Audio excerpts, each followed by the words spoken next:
Howdy folks, I'm Deer, delicately dashing between deciduous dogwoods. I'm Amber. And here are more deciduous dogwoods for us to dash between because as you can see, we're deer or reindeer.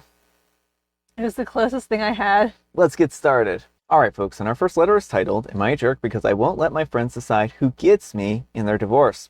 I'm a female, and I have a very good male friend, John, from high school. He started dating Jane, all same age. In college, I met and married my husband.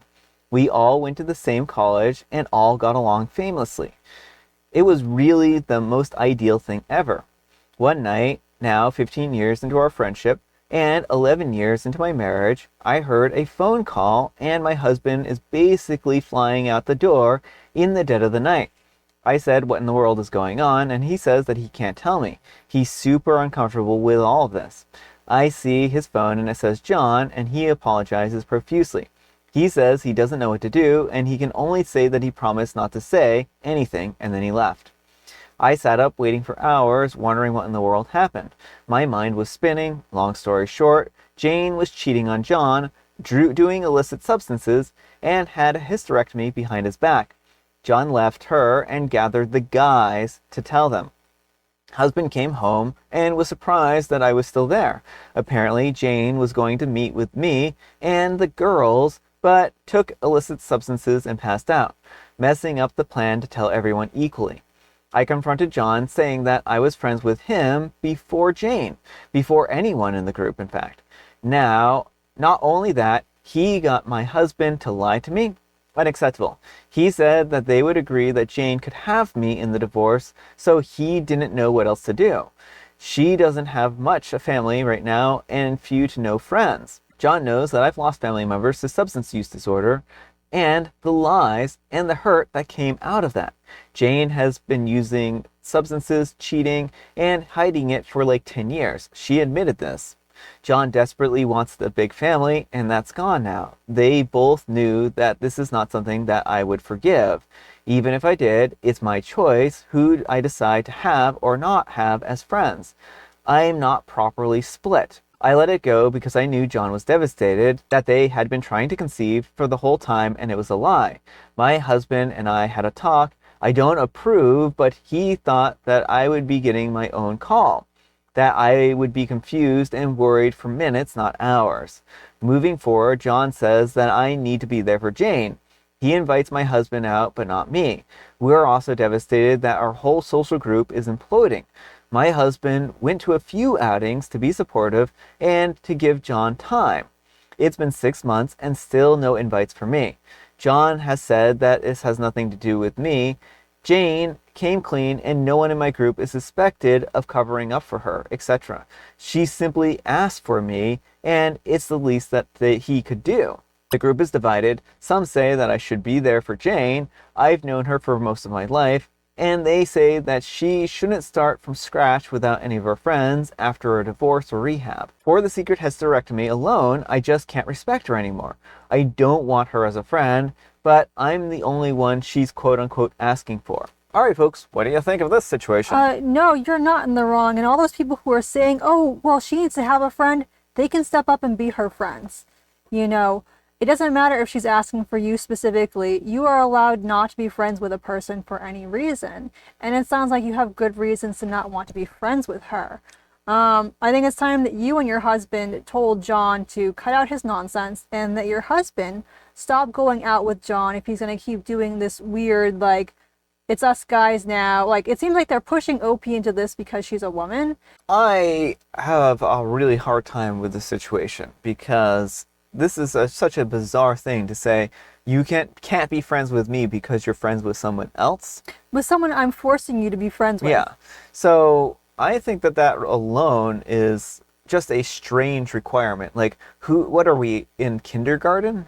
That's right? What it seems like. Like, oh, well, someone needs to be friends with this kid, so it's going to be you. Yeah.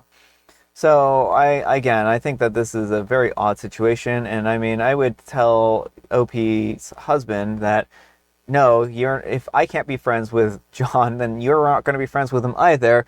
And that's just the way it's going to be, because I'm sick and tired of being left out of these friends groups, meetups, because I'm not a guy. So, Right. I mean, I just think it's a horrible situation for OP in that respect. Absolutely. I mean, John is not being a friend to anyone here. And Opie's husband, like, should not be going off secretively and all this stuff, you know. I think it's time that he steps up and does something about the situation. Because it seems like Opie has said her piece and has told everyone she's not okay with this. She needs someone on her side, and they need to cut off the people who are bullying OP and trying to pressure her into being friends with someone who she has no desire to be friends with. Yeah. So I feel bad for OP because this is clearly a situation that has made her very, very uncomfortable and has put her in a bad spot. And again, like, OP isn't abandoning Jane. She's not as close to Jane as other people, right? And also, again, like, the way to remedy the situation, to have other people be friends with Jane, is by not cutting her off from other people. Like, that's a pretty simple solution. She can still hang out with other people. You know, it isn't cooties or something like that that'll infect you if somebody is around, you know, Jane from Right, here. and just like John needs therapy, you know, because he's acting like this is some zero-sum game, and he wants someone to look after her because he's concerned about her, but he doesn't want to have anything to do with any person who has anything to do with her. Yeah. And that's a really unfair burden to place on someone. Yeah. But let me know what you folks think. So anyhow, take care and good luck. Alright folks, and our next letter is titled, Am I a Jerk for Being Upset at My Fiance for Getting His Ex-Wife to Write Our Prenup? My fiance is a 62-year-old male and I'm a 50-year-old female, and we've been together for 6 years. And we've been living together for about 6 months. We talked about creating a prenup previously because this is the second marriage for both of us, and we both know how messy divorce can be. Not that we plan on separating, but it seems like the smart thing to do. We each have our own house, but there is a major difference. I have no money and he has a lot of money. I understand that he wants to protect what he's worked hard for. I thought that we would discuss and decide together what details of the prenup would be. I kept asking him for 6 months what living arrangements he would like, but he wouldn't give me a direct answer. Tonight, I found out that he had been secretly meeting up with his ex-wife and she drafted the prenup for him. She's not a lawyer, and he gets her to help with other things as well, like online baking, which I am capable of helping him with. I was suddenly presented with the legal document after pressing and found out it was written up by his ex-wife and that he had been meeting with her in secret. When I confronted him, he got defensive and said, I'm sorry, but he couldn't say what he was sorry about. Apology not accepted. I asked why he couldn't talk to me about this important topic, and he got defensive and rolled his eyes. I've been in the dark for 6 months, not knowing what he wants to do in the future, where to live mainly. He simply wouldn't answer me. Now I find out that he's been making plans, not just including me. Instead, his ex-wife is his go-to person for help. Am I the jerk for being mad? All right, folks, what do you think? No, you're not the jerk for being mad. I mean, if your partner of 6 months can't talk to you but goes to their ex-wife to talk about their concerns, that's not a healthy relationship. You and your partner should be on the same page when it comes to finances. You should be transparent about what you're expecting in the event that the relationship were to dissolve.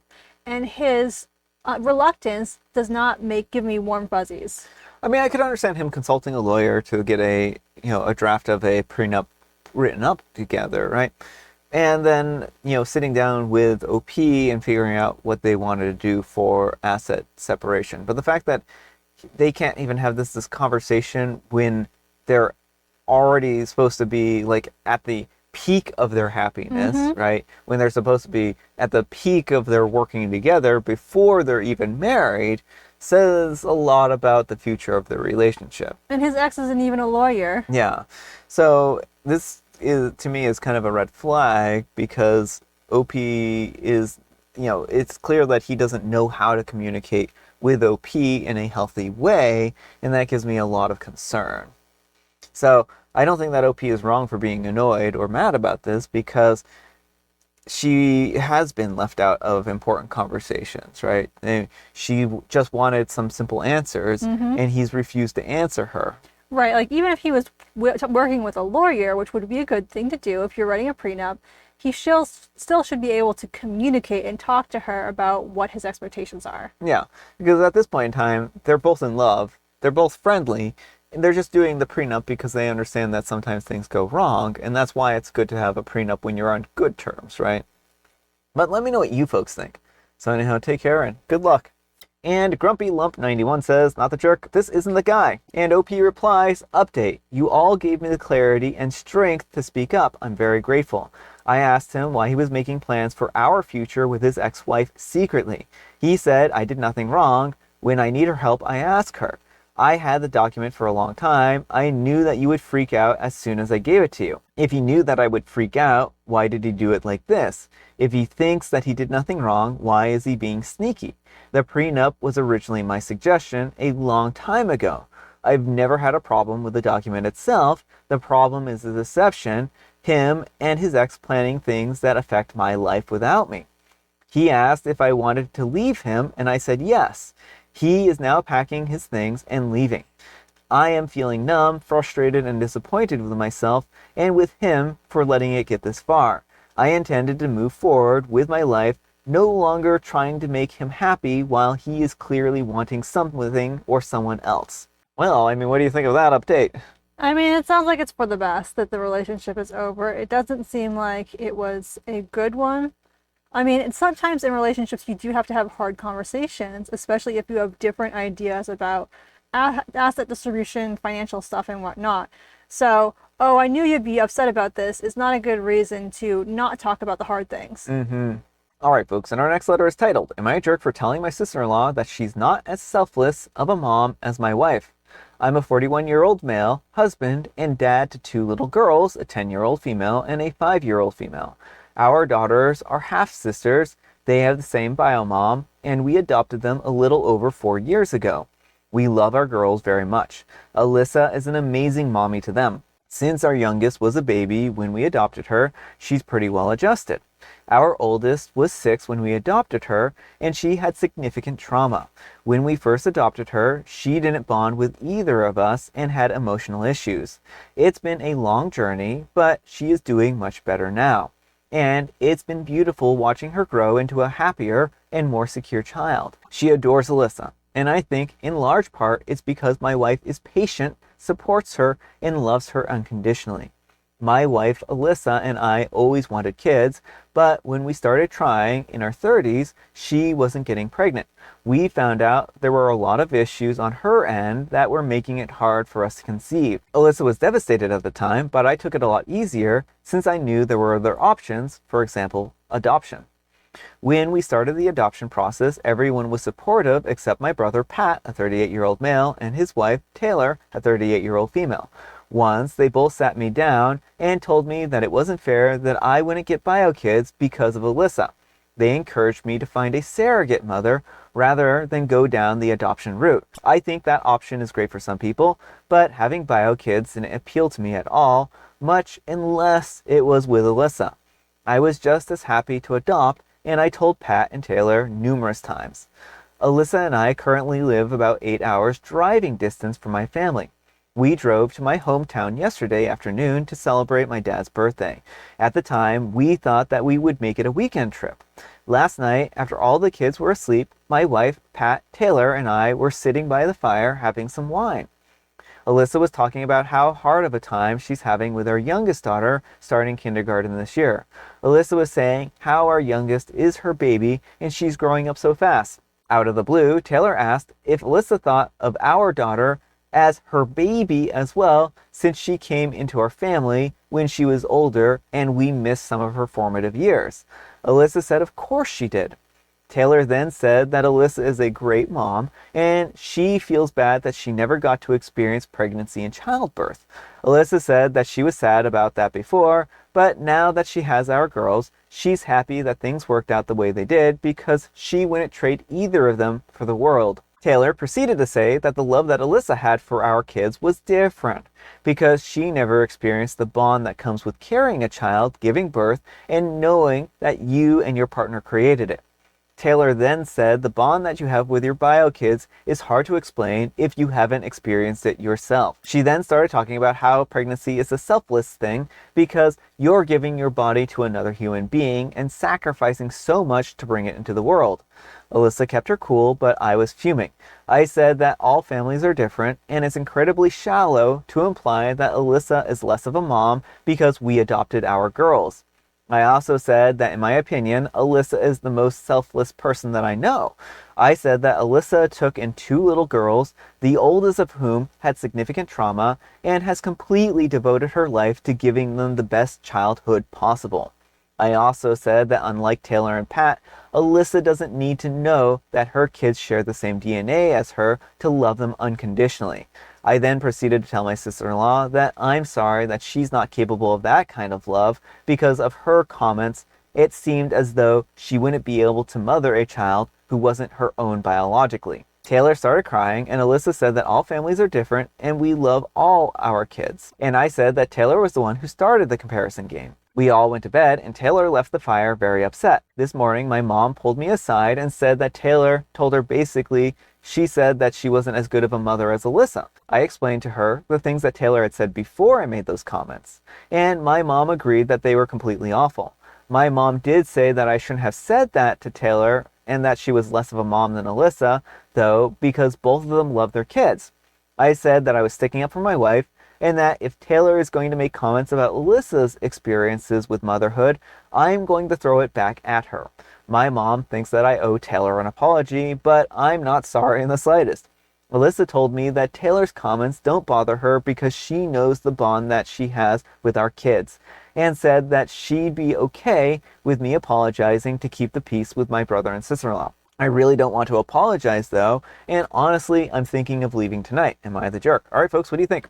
No, not the jerk. I mean, I would have said they feel differently if Opie had said that unprompted. Like, that would have been a very cruel thing to do. Oh, yeah.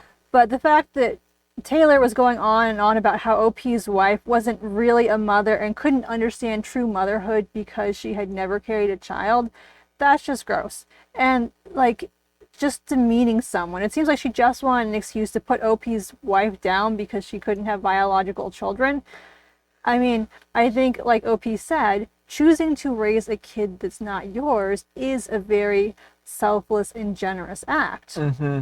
Well, and that's it, right? At the end of the day, they're both parents, and maybe they're parents in slightly different ways, but maybe they became parents in slightly different ways, but that doesn't negate the fact that they're both parents and they both love their children very much.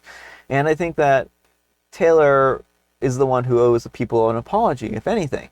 Now, maybe OP went a little bit far with their comments, right? But I think that Taylor kind of brought it on herself by basically, the expression, if you poke a bear, you kind of expect to get the claws or the teeth or something like that. Or I don't know what the exact expression is. But the fact of the matter is that she poked a bear here, right? And OP, while maybe not in the kindest way, basically told her off in a way that I think maybe she could understand, right? Because OP was comparing what she said about parenthood to a different form of parenthood, right? So, I mean, I don't think that either are, of course, less selfless parents, but I think OP was trying to make a point that you can't just go around saying that you're more of a parent or less of a parent than someone. Mm-hmm. Yeah, well, and the idea of unconditional love is that it's unconditional, and if you need a kid to be biologically yours to love them, then it's not truly unconditional. There's a condition right there on it. Yeah. But let me know what you folks think. So anyhow, take care and good luck. All right, folks, it is tea time. Grab your beverages of choice. I've got some tea right here, and Amber, she has a very, very funny joke that hopefully isn't a knock-knock joke. What's a hyena's favorite type of candy? A hyena's favorite type of candy is Laffy Taffy. Snickers. Snickers? Laffy Taffy was a perfect answer, though. I think my answer works just as well as Snickers. And I have licorice spice. All right, folks, that's all the time we have for today. Thank you so much for watching. Happy terrific Tuesday, spelled TWO. Amber, we need some kind of moral advice and or guidance, and please have it on being a good parent. To be a good parent, it doesn't matter whether you have your kids biologically, adopt them, or otherwise bring them into your life. What matters is that you love them and treat them well. Exactly, exactly. Thanks so much for watching, and we'll see you all tomorrow. Bye.